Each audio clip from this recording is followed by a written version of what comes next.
It's morphin' time. Pterodactyl. Hi there, this is Datila with 3 Years of Wrestling, bringing you your Monday Night Raw post show. Alright, so where do we even start with this show? Okay, so as usual, Monday Night Raw kicked off with a segment. It was Big E and Bobby Lashley. And basically, it was Big E and Kevin Owens, my bad, sorry. And he was basically just trying to get Big E to understand what happened last week on Raw, which if you guys recall, Seth Rollins distracted or attempted to help Kevin Owens win his match against Big E, but yeah, that didn't go as planned. So this leads into a Seth Rollins segment, which basically he welcomes the crowd into Monday Night Rollins. And then he says he's going to lead Team Raw into victory over Team SmackDown. Oh, see, here's the thing though. Like, he calls the people on Team SmackDown bums, but like, he himself was on SmackDown a couple weeks ago. So I'm not understanding why all of a sudden he's so loyal to Raw. You know? This is Steve Callahan says, you can save yourself and not watch. Huh, I gotta watch. So as this happens, he says he's got an important question to ask, and he asks, who is Kevin Owens? The prize fighter? A hero? And then he said he's a gutless, spineless, a coward, and he calls him a liar too. And then he said that he's backstabbed everybody, like Sami Zayn, The New Day. So, and that he's gonna show the world how much of a loser Kevin Owens is. Of course, Kevin Owens comes out and attacks him, but then Seth Rollins makes a run for it. I get what they were going for here, but like we all know Kevin Owens, what he's done in the past. So this was kind of the one thing I didn't like about this tonight's Raw was that they pretty much spent the entire Raw with have these little segments with Kevin Owens trying to convince people that he's not a liar, that he didn't mean to take advantage of this distraction last week. So this is the one thing I just didn't like. I mean, we all knew what was going to happen, but more on that. Okay. So the commentary starts to talk about Survivor Series. Yay, finally, right? Went only 2 weeks. And then we get a promo for Veer Mahan. And they try to build him up as this monster and stuff. But we all know how this is going to play out. We all know. Like, it's going to go good for a bit. And then, he's going to be a jobber? Like, what do you guys think they're going to do with Veer? Probably nothing like they do to everybody. I mean, look at Mason T-Bar. That's a prime example. All right, so after this, we get a backstage segment. And it's Matt Riddle and Randy Orton. Basically, Matt Riddle saying that they came together like Voltron. Calls him Brotron. And that and then Randy tells him that they had no reason to go and pick fights when they're the tag champs. And then Randy Orton said he doesn't care about the Street Profits. And of course the Street Profits are listening. And he said that he meant every word that he said, and he doesn't care who has a problems with Omos. I just pinned back to I only wish. That's awesome, Wicked Snazzy. So this led to a match with RKBro and the Street Profits versus Dirty Dawgz, Styles, and Omos. So this match was okay. Wasn't too bad. It was okay. In my opinion, it went on longer than it should have been. This was actually the first match of the night. And it started off slow, it picked off, and then it dropped off in quality again. So of course, the Dirty Dawgz and AJ Styles almost won. And at the end, Randy Orton gave Dolph Ziggler the RKO out of nowhere. Although I have to say, I did like a couple spots. I liked when Riddle flipped Styles over the top rope, and both Montez Ford and Bobby Roode were doing push-ups in the middle of the ring. So Those are some fun spots. Then we get a backstage segment with Kevin Owens trying to convince Rey Mysterio that he's not a liar. And then he said that he believes Rey Mysterio will believe him, and that Mysterio tells him that his head is spinning. All right, so basically this leads into a segment with Adam Pearce, Dominick, and Rey Mysterio. Adam Pearce saying that since 1987, there have been debuts on Survivor Series, and he names The Undertaker, The Shield, and The Rock as some. And then last year, Team Raw swept Team SmackDown, and every member on Team Raw is a former WWE champion except for Dominick. And he says unless Dominick wins his match tonight, he gets to stay on Team Raw. So we get a returning Bobby Lashley and MVP. So basically, Dominick had to defend his spot against Bobby Lashley. Okay, so first of all, I have to say, what happened to qualifying matches? I remember when you had to qualify to be on Team Raw. What happened to that? And I guess, if Dominick had to defend his spot on Raw, why shouldn't every other member on Raw defend their spot? Why? Of course, Bobby won, right? Yes, Bobby Lashley did win. He beat Dominick, so he replaced Dominick on the Team Raw team. So now every member of Team Raw is a former champion. Wicked Snazzy says, I'm not happy with Dom losing his spot. Yeah, me neither. I don't even know. What they could have done, again, besides have qualifying matches, they could have simply had named four people and then maybe had like a fatal 4-way, fatal 5-way to determine who was going to be that fifth spot. Like, seriously, you didn't have to pull Dominick out of the match. Like, where's the logic in that?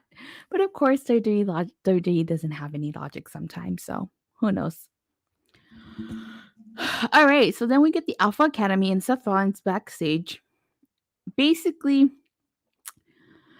Rollins says that he didn't mean to interrupt, and he basically just wants to show Chad Gable that wants to show Big E that he's not the face of Monday Night Raw. And Chad Gable says that he graduated from Full Sail with a GPA of a 4.0, valedictorian, and a master's, which I'm not sure if that's actually legit or if that's just a storyline. If it's legit, congrats to Chad Gable, because that's tough to do. If it's storyline, well, then it's storyline. This led to Big E versus Chad Gable, which wasn't a bad match. Wicked Sassy says, I thought they would do a fatal 5-way match for team captain, but I guess they won't have a team captain. Yeah, well, I guess they won't. Or who knows, maybe Seth Rollins thinks he's team captain. This wasn't a bad match. Of course, Big E comes out victorious. So I will say, I did like this next two segments. So R-Truth and Kevin Owens were backstage. Kevin Owens telling R-Truth that he's considered him a locker room leader because he's been here the longest, and that nobody else's opinion matters besides him. Steve Callahan saying, rest in peace, Survivor Series. And R-Truth says he believes in aliens, Bigfoot, and the Loch Ness Monster. He believes in cryptozoology. So this leads to a 24/7 championship match with Reggie and against Drake Maverick. At first, I wasn't feeling this segment. Wasn't feeling it at all. But it actually wasn't as bad as I thought it was going to be. First of all, R-Truth came out, then the Hurt Business came out, just causing a distraction, which allowed Drake Maverick to pick up the win. A surprise there. I thought that was the end of it. I was like, okay. Then guess what? Akira Tozawa pinned Drake Maverick, and then something unexpected happens. Corey Graves pinned Akira Tozawa, which is like his first match in nearly 7 years, I think. And then who comes and pins Corey Graves? Byron Saxton pins Corey Graves, which is also his first match in I think 7-10 years. And then Jake Maverick pins Byron Saxton, and then Reggie Seals gets the title back. So poor Mike Rome was working overtime. So I really did enjoy that spot with Graves and Saxton in this. It was actually pretty funny and pretty enjoyable. So it wasn't as bad in corner as I thought it was going to be. Steve Callahan saying, rest in peace, Survivor Series. Rest in peace, Raw. They have to coexist. Glad I did not watch. It was okay. It wasn't as bad as we thought it was going to be here, people. Okay, so then we get a backstage segment with also says should be fired. He wore blue on Raw. That's true. He did wear blue on Raw. He did. Okay, so the women of the Fatal Five Way were backstage. They were as essentially named Team Raw. So Sonya Deville and Adam Pearce are backstage, and Doudrop asking them why Bianca is in the match when she already had a title match and lost. And Dana Brooke steps up and questions that, why hasn't she gotten any opportunities, that she's been overlooked? So she brings up those two excellent points. And I actually like that they're actually acknowledging that, because the Fatal Five Way, whoever won the Fatal Five Way received the future title opportunity against Becky. So Doudrop was right. Like, Bianca just lost this past week to Becky, and now she's getting another title opportunity. Seth looked like the Paddington Bear. That's funny. So, I actually like that they brought that up. All right. So, like I said, this segment leads into the match. It was a Fatal Five-Way match where the winner received a women's title opportunity. It was Bianca Belair versus Queen Zelina versus Liv Morgan versus Carmella versus Rhea Ripley. So, this match actually was okay. It wasn't too bad. Of course, I like when Bianca shows off her strength. She picked up Zelina and threw her on everybody. One thing they did like was Becky quoting J-Lo's Jenny from the Block with her "I have a little now, I have a lot," which I thought was funny. But of course, if you don't know what I'm talking about, if you've never listened to Jenny from the Block or you don't pay attention to commentary, you have no idea what the hell I'm talking about. So Bianca Belair was actually going to win this. Oh yeah, Vega has a new accent. Vega is not British. Yeah, I know that.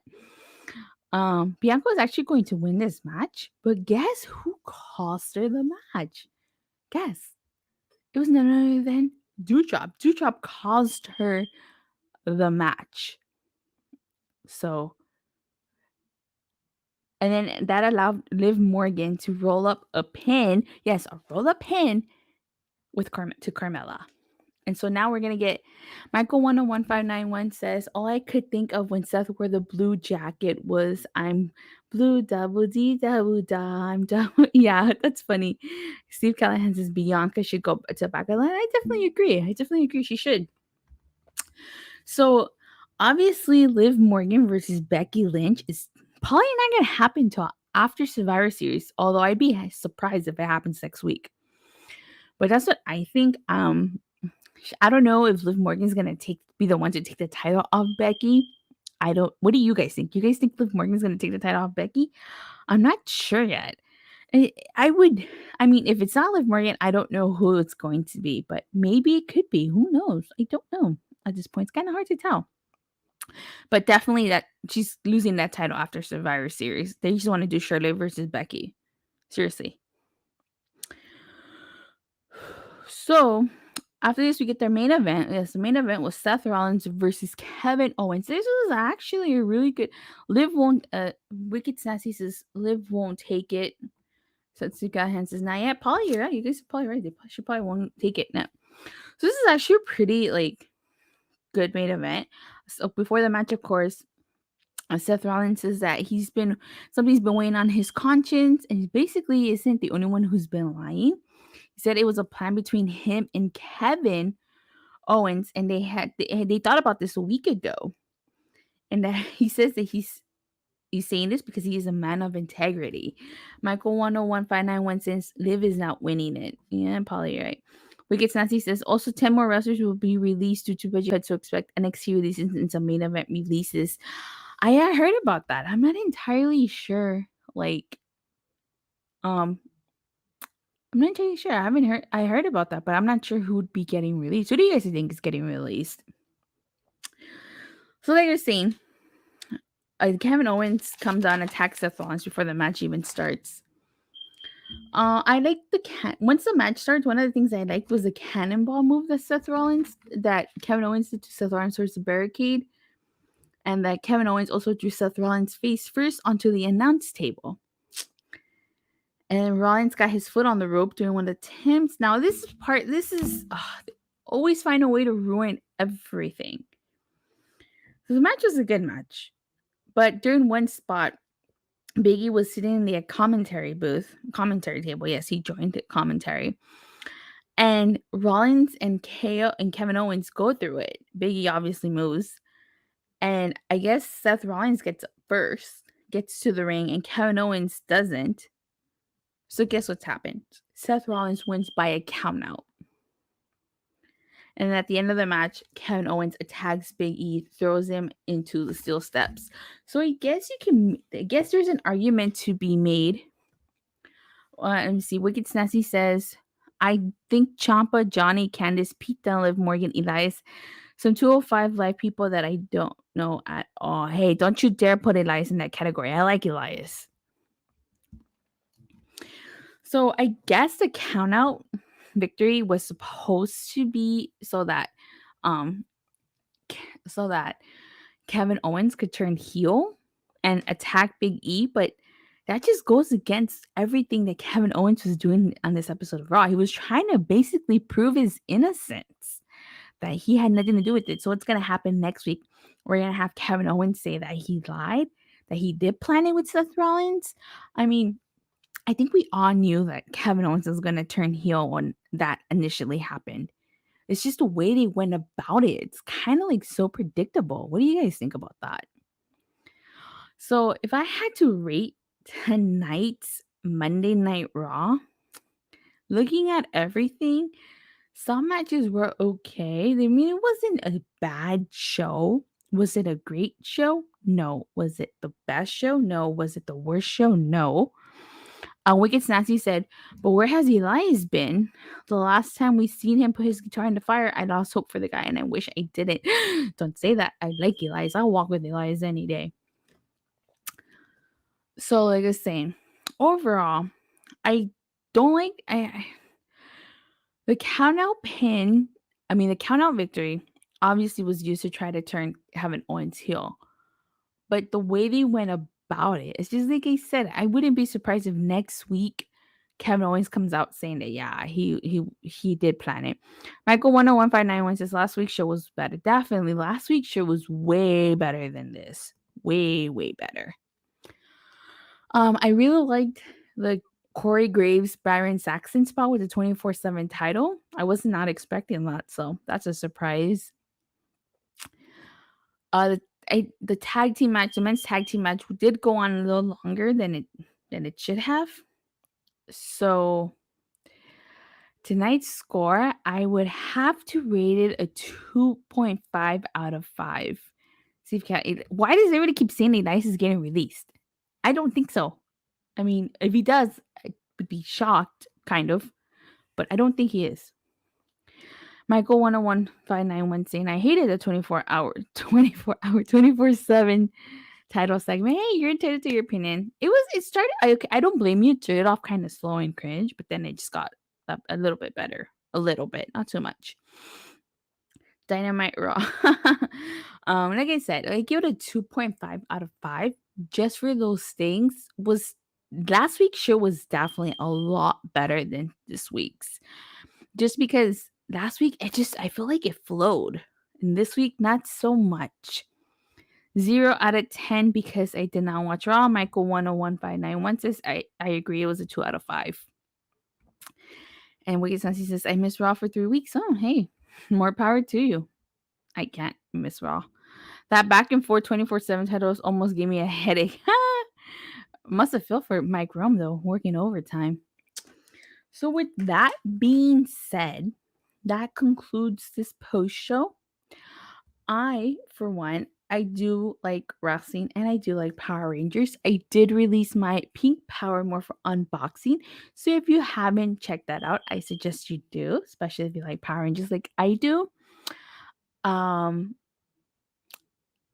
And I debated a new show on Saturday called The Wrestle Week, where I recap the entire Wrestle Week. I don't want to cover NXT, so I will not be covering NXT. Here in Byron Saxton winning the title gave me a headache. Really, Wicked Sassy? Hi